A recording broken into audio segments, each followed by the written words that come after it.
अस्सलाम वालेकुम। ये शानदार सा जो डेज़र्ट देख रहे हैं आप, इसको शाही डेज़र्ट भी कह सकते हैं। ये किस चीज़ से बना है और इतना शानदार लुक इसका कैसे आ रहा है, कैसे बनता है, ये सब प्रोसेस हम आपको बताएंगे। आप इसकी लुक चेक कीजिए और देखिए कि ये कितना प्यारा लग रहा है। जितना देखने में अच्छा लग रहा है, खाने में इससे ज़्यादा कई गुना ज़्यादा अच्छा है और ज़ायकेदार है।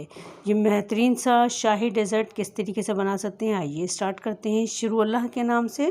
तो सबसे पहले हमने 6 से 8 घंटे के लिए खुबानी को भिगा दिया था और जो अच्छे से बिल्कुल गल जानी चाहिए, यानी अच्छे से पानी में सोख हो जानी चाहिए 6 से 8 घंटे के दौरान। इसके बाद एक पतीला लेंगे और इसके अंदर तमाम खुबानी को डालकर उसी के पानी में उसको अच्छे से पकाएंगे यहाँ तक कि वो अच्छे से मज़ीद सॉफ्ट हो जाए। तो सबसे पहले इसके अंदर हम चीनी डालेंगे। हमारी ये खुबानी जो थी वो 700 ग्राम है, तो इसमें हमने चीनी 500 ग्राम डाली है।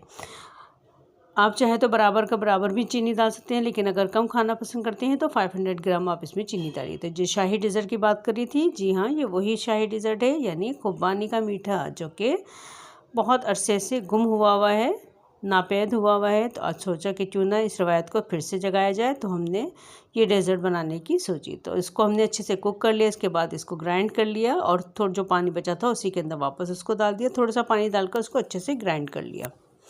अब इसको इतना कुक करेंगे कि अच्छा सा एक पेस्ट सा बन जाए, बिल्कुल ना तो ज़्यादा थिक हो और ना तो ज़्यादा रैनी हो। दरमियाने साइज़ का जो उसका जो बैटर होना चाहिए, वो ना तो ज़्यादा पतला होना चाहिए, ना तो ज़्यादा गाढ़ा होना चाहिए।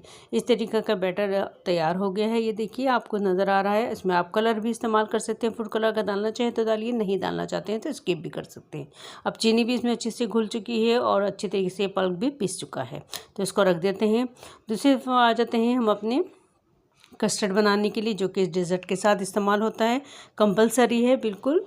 तो हमने यहाँ पर दूध ले लिया है आधा किलो और इसके अंदर हमने चीनी डाल देनी है तकरीबन 200 ग्राम। चीनी जैसे ही इसमें हल हो जाएगी, इसके बाद हम इसके अंदर कस्टर्ड घोलकर, दूध के अंदर 3 चम्मच हमने यहाँ पर कस्टर्ड घोलकर इसमें मिला देना है। तो ये देखिए, अब आहिस्ता आहिस्ता हम इसके अंदर इसको थिक सा बैटर बनाएंगे। थोड़ा गाढ़ा कस्टर्ड बना के तैयार कर लेंगे और उसको ठंडा करने के लिए रख देंगे। दोनों चीज़ों को पहले फ्रिज में ठंडा करिए, उसके बाद इसकी असेंबलिंग करेंगे, जो कि अब आपको नज़र आएगा। इसको अच्छे से हमने ठंडा कर लिया है दोनों को रूम टेम्परेचर पे। रूम टेम्परेचर पे आने के बाद इसको हम अपने किचन काउंटर पे लेकर आ गए हैं और अब इसकी असेंबलिंग करेंगे। अब हमने यहाँ पर बादाम भी डाल दिए हैं। इसके अंदर जो गिरी निकलती है खुबानी के अंदर से, वही बादाम हमने क्रश करके ऊपर डाल दिए थे। अब इसके बाद हम यहाँ पर कस्टर्ड की लेयर लगाएंगे और इसको हम अच्छे से डेकोर करेंगे।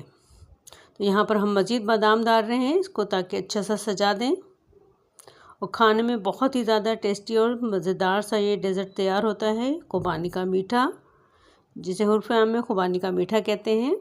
ये देखिए, लुक वाइज कितना अच्छा लग रहा है, खाने में बहुत ही ज़्यादा मज़ेदार है। आप इसको चिल्ड करके, बिल्कुल ठंडा करके खाइए, तो इसका मज़ा बिल्कुल दुबाला सा हो जाएगा। आपको ये रेसिपी और ये मेहनत कैसी लग रही है, और अगर अच्छी लग रही है तो लाइक और शेयर कीजिएगा, कमेंट्स कीजिएगा। नए हैं चैनल पर तो ज़रूर चैनल को सब्सक्राइब कर ले। अल्लाह।